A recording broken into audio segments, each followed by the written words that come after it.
അത്യുന്നതനായ ദൈവത്തിൻ്റെ ഉന്നതമായ നാമം വാഴ്ത്തപ്പെടുമാറാകട്ടെ. ഇന്നത്തെ നമ്മുടെ വായന ഭാഗം ലേവ്യ പുസ്തകത്തിലെ 11 മുതൽ 13 വരെയുള്ള അധ്യായങ്ങളാണ്. ലേവ്യ പുസ്തകത്തിലെ 11 മുതൽ 13 വരെയുള്ള അധ്യായങ്ങൾ ദൈനംദിന ജീവിതത്തിലെ വിശുദ്ധി, ദൈവസന്നിധിയിലെ ശുദ്ധി, ആത്മീയ അശുദ്ധിയുടെ ഗൗരവം എന്നിവയെക്കുറിച്ചാണ് സംസാരിക്കുന്നത്. ഈ അധ്യായങ്ങൾ ആദ്യം നോക്കുമ്പോൾ ഭക്ഷണ നിയമങ്ങൾ, രോഗങ്ങൾ, ശുദ്ധീകരണ ചടങ്ങുകൾ എന്നിവയെക്കുറിച്ചുള്ള ആചാര നിയമങ്ങൾ മാത്രമാണെന്ന് തോന്നാം. എന്നാൽ ഈ നിയമങ്ങളുടെ അടിയിൽ ആഴത്തിലുള്ള ആത്മീയ സന്ദേശമുണ്ട്.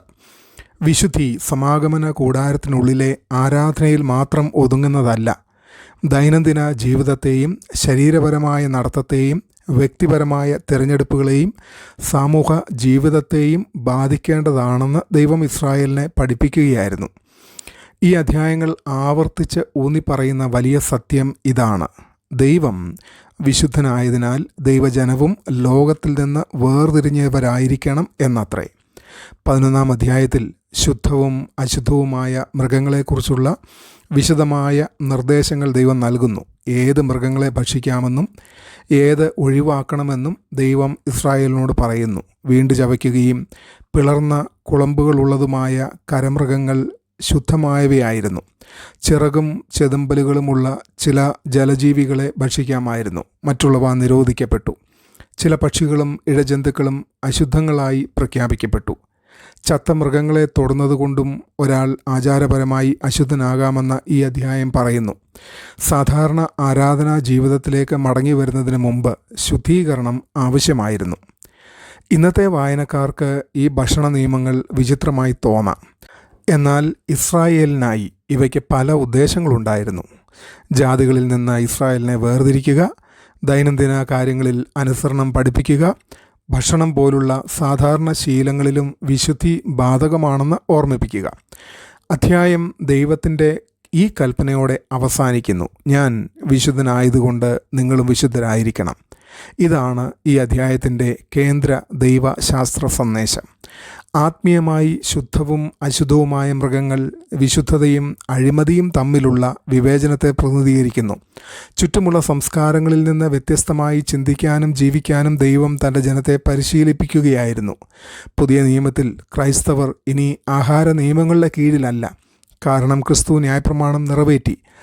യേശു എല്ലാ ഭക്ഷണങ്ങളെയും ശുദ്ധമെന്ന് പ്രഖ്യാപിച്ചു. അപ്പോസ്തലപ്രവൃത്തികൾ 10-ാം അധ്യായത്തിൽ പത്രോസിൻ്റെ ദർശനവും ആചാര നിയമങ്ങൾ രക്ഷയ്ക്കിനി ആവശ്യമായവയല്ലെന്ന് ഉറപ്പിച്ചു. എങ്കിലും ആത്മീയ തത്വം ഇന്നും പ്രധാനമാണ്. ക്രൈസ്തവർ ആത്മീയ വിവേചനം പുലർത്തണം. സമൂഹം അംഗീകരിക്കുന്ന എല്ലാം ആത്മാവിന് ഗുണകരമല്ല.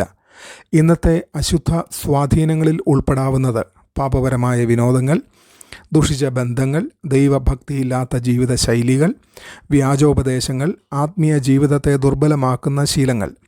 ദൈവജനങ്ങൾ തങ്ങളുടെ മനസ്സിലേക്കും ഹൃദയത്തിലേക്കും ജീവിതത്തിലേക്കും എന്താണ് പ്രവേശിക്കുന്നതെന്ന് ശ്രദ്ധിക്കണം.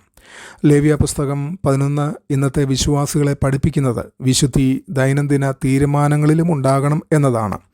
ക്രൈസ്തവ ജീവിതം സഭയിൽ പോകുന്നതിലോ പൊതു ആരാധനയിലോ മാത്രം ഒതുങ്ങുന്നില്ല. സ്വകാര്യ ശീലങ്ങളും ചിന്തകളും സംഭാഷണങ്ങളും സ്വാധീനങ്ങളും അതിൻ്റെ ഭാഗമാണ്. ഈ അധ്യായം നമ്മെ ചോദ്യം ചെയ്യുന്നു: നാം ആത്മീയമായി എന്താണ് സ്വീകരിക്കുന്നത്? നമ്മുടെ മനസ്സിനെ രൂപപ്പെടുത്തുന്നത് എന്താണ്? നമ്മുടെ ജീവിത രീതി ദൈവ വിശുദ്ധിയെ പ്രതിഫലിക്കുന്നുണ്ടോ? ഇസ്രായേൽ ജാതികളിൽ നിന്ന് വേർതിരിക്കപ്പെട്ടതുപോലെ ഇന്നത്തെ ക്രൈസ്തവർ പാപലോകത്തിൽ നിന്ന് വ്യത്യസ്തമായി ജീവിക്കുവാൻ വിളിക്കപ്പെട്ടവരാണ്. വിശുദ്ധി നിയമാനുഷ്ഠാനം മാത്രമല്ല, വിശുദ്ധനായ ദൈവത്തോടുള്ള സ്നേഹപൂർണ്ണ പ്രതികരണമാണ്. 12-ാം അധ്യായം പ്രസവശേഷമുള്ള ആചാരപരമായ ശുദ്ധീകരണത്തെക്കുറിച്ചാണ് സംസാരിക്കുന്നത്. പ്രസവിച്ച സ്ത്രീ ഒരു നിശ്ചിത കാലത്തേക്ക് ആചാരപരമായി അശുദ്ധയാകുകയും പിന്നീട് ശുദ്ധീകരണത്തിനായി യാഗങ്ങൾ അർപ്പിക്കപ്പെടുകയും ചെയ്തു. ഈ അധ്യായം പ്രസവം പാപമാണെന്നോ അശുദ്ധമാണെന്നോ പഠിപ്പിക്കുന്നില്ല. പ്രസവം ദൈവത്തിൻ്റെ അനുഗ്രഹമായിരുന്നു. എന്നാൽ ഈ ആചാരപരമായ അശുദ്ധി വീണുപോയ മനുഷ്യാവസ്ഥയെയും പാപം ലോകത്തിലേക്ക് പ്രവേശിച്ചതിനെയും പ്രതിനിധീകരിക്കുന്നു. ഓരോ മനുഷ്യനും പാപാവസ്ഥയിൽ ജനിക്കുന്നു എന്നും ദൈവസന്നിധിയിൽ ശുദ്ധീകരണം ആവശ്യമാണെന്നും ഈ യാഗങ്ങൾ ഇസ്രായേലിനെ ഓർമ്മിപ്പിച്ചു. യേശുവിൻ്റെ ജനനശേഷം മറിയയും യോസേഫും ദൈവാലയത്തിലെത്തി ദരിദ്രർക്ക് അനുവദിക്കപ്പെട്ട യാഗം അർപ്പിച്ചതായി പിന്നീട് പിന്നീട് നാം കാണുന്നു. ഇതവരുടെ വിനയത്തെയും ദൈവനിയമത്തോടുള്ള അനുസരണത്തെയും വെളിപ്പെടുത്തുന്നു. ആത്മീയമായി ഈ അധ്യായം മനുഷ്യൻ്റെ പാപ ശുദ്ധീകരണ ആവശ്യത്തിലേക്കാണ് വിരൽ ചൂണ്ടുന്നത്. ഓരോ മനുഷ്യനും ആദാമിൽ നിന്നുള്ള പാപ സ്വഭാവത്തോടെ ജനിക്കുന്നു. പാപം പഠിച്ചെടുത്ത ഒരു ശീലം മാത്രമല്ല, അത് മനുഷ്യൻ്റെ ആത്മീയ അവസ്ഥയുടെ ഭാഗമാണ്. ഈ ശുദ്ധീകരണ ചടങ്ങുകൾ മനുഷ്യനെ പൂർണ്ണമായി ശുദ്ധീകരിക്കാൻ കഴിയുന്ന യേശുക്രിസ്തുവിലേക്കാണ് പ്രവാചകപരമായി വിരൽ ചൂണ്ടുന്നത്. ഈ അധ്യായം ദൈവത്തിൻ്റെ കരുണയും വെളിപ്പെടുത്തുന്നു. ദരിദ്രർക്കും കുറഞ്ഞ ചെലവിൽ യാഗം അർപ്പിക്കാനുള്ള അവസരം ദൈവമൊരുക്കി. ദൈവകൃപ സമ്പന്നർക്ക് മാത്രമല്ല, എല്ലാവർക്കും ലഭ്യമായിരുന്നു എന്നർത്ഥം. ലേവ്യ പുസ്തകം 12 മനുഷ്യൻ ജനനം മുതൽ ആത്മീയ ശുദ്ധീകരണം ആവശ്യമുള്ളവനാണെന്ന് എല്ലാ ദൈവജനത്തെയും ഓർമ്മിപ്പിക്കുന്നു. ആധുനിക സംസ്കാരം മനുഷ്യൻ സ്വാഭാവികമായി നല്ലവനാണെന്ന് പഠിപ്പിച്ചാലും തിരുവെഴുത്ത് മനുഷ്യൻ പാപത്താൽ ബാധിക്കപ്പെട്ടവനാണെന്നും ദൈവത്തിൽ നിന്ന് വേർപെട്ടവനാണെന്നും പഠിപ്പിക്കുന്നു. ഈ അധ്യായം കുടുംബജീവിതത്തിൻ്റെയും മാതൃത്വത്തിൻ്റെയും മക്കളുടെയും മൂല്യം ഓർമ്മിപ്പിക്കുന്നു. അതോടൊപ്പം മാതാപിതാക്കൾ മക്കളെ ദൈവത്തിന് സമർപ്പിക്കുകയും ആത്മീയ സത്യത്തിൽ വളർത്തുകയും വേണം. ഇന്നത്തെ ക്രൈസ്തവർക്കുള്ള പ്രബോധനം മക്കൾ ദൈവത്തിൻ്റെ ദാനമാണെന്നും കുടുംബങ്ങൾ ആത്മീയമായി വളർത്തപ്പെടണമെന്നും യഥാർത്ഥ ശുദ്ധീകരണം ക്രിസ്തുവിലൂടെയാണ് ലഭിക്കുന്നതെന്നും ആണ്. ഈ അധ്യായം ആചാരപരമായ ശുദ്ധീകരണത്തെക്കാൾ ആഴത്തിലുള്ള കുരിശിലെ ശുദ്ധീകരണത്തിലേക്കാണ് വിരൽ ചൂണ്ടുന്നത്. 13-ാം അധ്യായം കുഷ്ഠരോഗത്തെയും മറ്റ് ചർമ്മരോഗങ്ങളെയും കുറിച്ചുള്ള വിശദമായ നിയമങ്ങൾ ഉൾക്കൊള്ളുന്നു. ഒരാൾ ശുദ്ധനോ അശുദ്ധനോ എന്ന് നിർണ്ണയിക്കാൻ പുരോഹിതന്മാർ രോഗിയെ സൂക്ഷ്മമായി പരിശോധിക്കേണ്ടിയിരുന്നു. കുഷ്ഠരോഗിയായി കണ്ടെത്തപ്പെട്ടവൻ സമൂഹത്തിൽ നിന്ന് വേർതിരിക്കപ്പെടണം.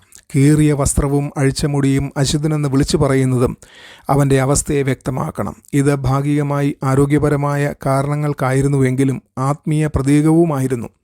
രോഗം ശരീരത്തിൽ പടരുന്നത് പോലെ അശുദ്ധി ദൈവസമാഗമത്തിൽ നിന്നുള്ള വേർപാടിനെയും സൂചിപ്പിച്ചു. വസ്ത്രങ്ങളിലെ അണുബാധകളെക്കുറിച്ചും ഈ അധ്യായം നിർദ്ദേശങ്ങൾ നൽകുന്നു. വേദപുസ്തകത്തിലെ കുഷ്ഠം ഇന്നത്തെ ഹാൻസൻസ് രോഗം മാത്രമല്ല, പലതരം ഗുരുതര ചർമ്മരോഗങ്ങളെയും സൂചിപ്പിച്ചിരുന്നതാണ്. ആത്മീയമായി കുഷ്ഠം പാപത്തിൻ്റെ ശക്തമായ പ്രതീകമാണ്. കുഷ്ഠം പോലെ പാപം ക്രമേണ പടരുന്നു. കുഷ്ഠം പോലെ പാപം അകത്തും പുറത്തും നശിപ്പിക്കുന്നു. കുഷ്ഠം പോലെ പാപം കൂട്ടായ്മയിൽ നിന്ന് വേർതിരിക്കുന്നു. കുഷ്ഠം പോലെ ചികിത്സിക്കപ്പെടാതെ പോയാൽ ആത്മീയ മരണം വരുത്തുന്നു. കുഷ്ഠരോഗിക്ക് സ്വയം സുഖപ്പെടാൻ കഴിഞ്ഞില്ല. അവൻ ദൈവകരുണയെയും പുരോഹിത പരിശോധനയെയും ആശ്രയിക്കേണ്ടി വന്നു. അതുപോലെ മനുഷ്യനും സ്വന്തം ശ്രമം കൊണ്ട് പാപത്തിൽ നിന്ന് രക്ഷപ്പെടാനാവില്ല. ലേവ്യ പുസ്തകം 13 ദൈവമില്ലാത്ത മനുഷ്യൻ്റെ ആത്മീയ അവസ്ഥയെ ശക്തമായി ചിത്രീകരിക്കുന്നു. പുതിയ നിയമത്തിൽ യേശു പലവട്ടം കുഷ്ഠരോഗികളെ സ്പർശിച്ച് സൗഖ്യമാക്കുന്നു. ഇത് വളരെ ആഴമുള്ള സന്ദേശമാണ്. ന്യായപ്രമാണപ്രകാരം അശുദ്ധിയെ തൊട്ടാൽ അശുദ്ധി പകരും. എന്നാൽ യേശു കുഷ്ഠരോഗികളെ തൊട്ടപ്പോൾ അവൻ്റെ വിശുദ്ധി അവരുടെ അശുദ്ധിയെ ജയിച്ചു. യേശു അശുദ്ധനായില്ല, കുഷ്ഠരോഗികൾ ശുദ്ധരായി. ഇത് പാപത്തിനും രോഗത്തിനും അശുദ്ധിക്കും മേലുള്ള ക്രിസ്തുവിൻ്റെ ദൈവിക അധികാരത്തെ വെളിപ്പെടുത്തുന്നു. ലേവ്യ പുസ്തകം 13 പാപത്തെ ഗൗരവത്തോടെ കാണാൻ വിശ്വാസികളെ പഠിപ്പിക്കുന്നു. ഇന്നത്തെ സമൂഹം പാപത്തെ സാധാരണവൽക്കരിക്കുകയും വിട്ടുവീഴ്ചയെ ന്യായീകരിക്കുകയും ആത്മീയ അഴിമതിയെ ചെറുതാക്കി കാണിക്കുകയും ചെയ്യുന്നു. എന്നാൽ തിരുവെഴുത്ത് പാപം ജീവിതങ്ങളെയും ബന്ധങ്ങളെയും ദൈവസമാഗമത്തെയും നശിപ്പിക്കുന്നു എന്ന് പഠിപ്പിക്കുന്നു. ഈ അധ്യായം തകർന്ന മനുഷ്യരോടുള്ള കരുണയും പഠിപ്പിക്കുന്നു. കുഷ്ഠരോഗികൾ ഒറ്റപ്പെടുകയും തള്ളപ്പെടുകയും ചെയ്തിരുന്നുവെങ്കിലും യേശു അവരെ കരുണയോടും സൗഖ്യത്തോടും കൂടി സമീപിച്ചു. ക്രൈസ്തവർ വിശുദ്ധിയെയും കരുണയെയും ഒരുപോലെ പ്രതിഫലിപ്പിക്കണം. സഭ പാപത്തെ ആഘോഷിക്കരുത്. അതുപോലെ സൗഖ്യവും പുനഃസ്ഥാപനവും അന്വേഷിക്കുന്ന പാപികളെ തള്ളിക്കളയുകയും അരുത്. ആത്മീയമായി പുരോഹിതന്മാർ കുഷ്ഠം പരിശോധിച്ചതുപോലെ ദൈവം നമ്മുടെ ഹൃദയങ്ങളെയും പരിശോധിക്കുവാൻ നാം അനുവദിക്കണം. മറഞ്ഞിരിക്കുന്ന ആത്മീയ അഴിമതി കൂടുതൽ പടരുന്നതിന് മുമ്പ് ഏറ്റുപറഞ്ഞ് ശുദ്ധീകരിക്കപ്പെടണം. ഈ അധ്യായങ്ങൾ വിശുദ്ധിയെയും ശുദ്ധിയെയും ആത്മീയ അഴിമതിയിൽ നിന്നുള്ള വേർതിരിവിനെയും ഊന്നിപ്പറയുന്നു. 11-ാം അധ്യായം ദൈനംദിന ജീവിതത്തിലെ വിശുദ്ധിയെ പഠിപ്പിക്കുന്നു. 12-ാം അധ്യായം മനുഷ്യൻ്റെ ശുദ്ധീകരണ ആവശ്യം പഠിപ്പിക്കുന്നു. 13-ാം അധ്യായം പാപത്തിൻ്റെ നശിപ്പിക്കുന്ന സ്വഭാവവും പുനഃസ്ഥാപനത്തിൻ്റെ ആവശ്യകതയും പഠിപ്പിക്കുന്നു. ആഴത്തിലുള്ള സന്ദേശം ഇതാണ്: പാപമുള്ള മനുഷ്യന് വിശുദ്ധനായ ദൈവത്തിൻ്റെ സന്നിധിയിൽ സ്വയം ശുദ്ധനാകാൻ കഴിയില്ല. ശുദ്ധീകരണം ആത്മീയ ഒരുക്കത്തിലൂടെയാണ് വരേണ്ടത്. ഈ അധ്യായങ്ങൾ യേശുക്രിസ്തുവിലേക്കാണ് പ്രവാചകപരമായി വിരൽ ചൂണ്ടുന്നത്. യേശു അശുദ്ധരെ ശുദ്ധരാക്കുന്നു. യേശു ന്യായപ്രമാണം നിറവേറ്റുന്നു. യേശു ആത്മീയ അശുദ്ധിയെ നീക്കുന്നു. യേശു തകർന്ന മനുഷ്യനെ ദൈവസമാഗമത്തിലേക്ക് പുനഃസ്ഥാപിക്കുന്നു. ഇന്നത്തെ ദൈവജനത്തിന് വിശുദ്ധി പുറമേയുള്ള നിയമപാലനം മാത്രമല്ല. യഥാർത്ഥ വിശുദ്ധി ഹൃദയത്തിൽ ആരംഭിച്ച് ദൈനംദിന ജീവിതത്തിലേക്ക് ഒഴുകിപ്പോകുന്നു. ദൈവജനങ്ങൾ വിശുദ്ധനായ ദൈവത്തിൻ്റേതായതിനാൽ വ്യത്യസ്തമായി ജീവിക്കുവാൻ വിളിക്കപ്പെട്ടവരാണ്. നമ്മുടെ ഹൃദയങ്ങളെയും ജീവിതത്തെയും ആത്മീയ അശുദ്ധികളിൽ നിന്നും ലൗകിക സ്വാധീനങ്ങളിൽ നിന്നും നാം സൂക്ഷിച്ചു കൊണ്ടിരിക്കുന്നുണ്ടോ? നമ്മുടെ ഉള്ളിലെ മറഞ്ഞിരിക്കുന്ന പാപങ്ങളെ ശുദ്ധീകരിച്ച് യഥാർത്ഥ വിശുദ്ധിയെ പുനഃസ്ഥാപിക്കാൻ നാം ക്രിസ്തുവിനെ അനുവദിക്കുന്നുണ്ടോ? ഈ വചനങ്ങളാൽ ദൈവം നമ്മേവരെയും അനുഗ്രഹിക്കട്ടെ. ആമേൻ.